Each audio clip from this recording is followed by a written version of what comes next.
পার্টির সমর্থকরাও ছিল, আমাদের যারা প্রবাসী নিউ ইয়র্কে, যারা আমাদের প্রবাসী কমিটির সাথে জড়িত, কিন্তু তাদেরকে মিসগাইড করা হয়েছে।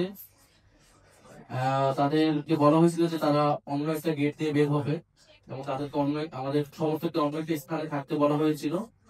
কিন্তু পরে দেখা গেছে তাদের বের হওয়ার রাস্তাটা ভিন্ন করা হয়েছিল, যেটা আমাদের সমর্থকরা জানতো না। মিসগাইডটা করলো কারা? এটা যারা প্রোটোকলে জড়িত ছিল, যারা নিরাপত্তা জড়িত ছিল, তারাই করেছে। এই জন্য আমরা বলেছি যে এই ঘটনার তদন্ত করে যারা নিরাপত্তা ব্যর্থ হয়েছে তাদেরকে শাস্তির আওতায় না এবং কনসুলেট জেনারেলকে অবিলম্বে পদত্যাগ করে, কারণ এটা সম্পূর্ণ তার ব্যর্থতার পরিচয়। পরে সরকারের আরেক ভাই যে প্রশ্ন করছিলেন, সরকারের ভিতরে আপনারা অবশ্যই বুঝবেন যে সরকারের ভিতর থেকেই এই মদতগুলো দেওয়া হচ্ছে। সরকারের এবং প্রশাসনের বিভিন্ন স্তরে যে ফ্যাসিবাদের দোসররা রয়েছে তাদের ইন্ধনে, তাদের সহযোগিতায় এই ঘটনাগুলো ঘটছে।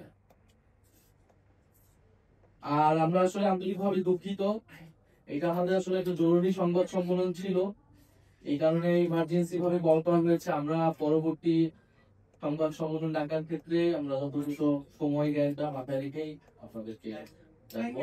আপনাদেরকে আসার জন্য অনেক অনেক ধন্যবাদ।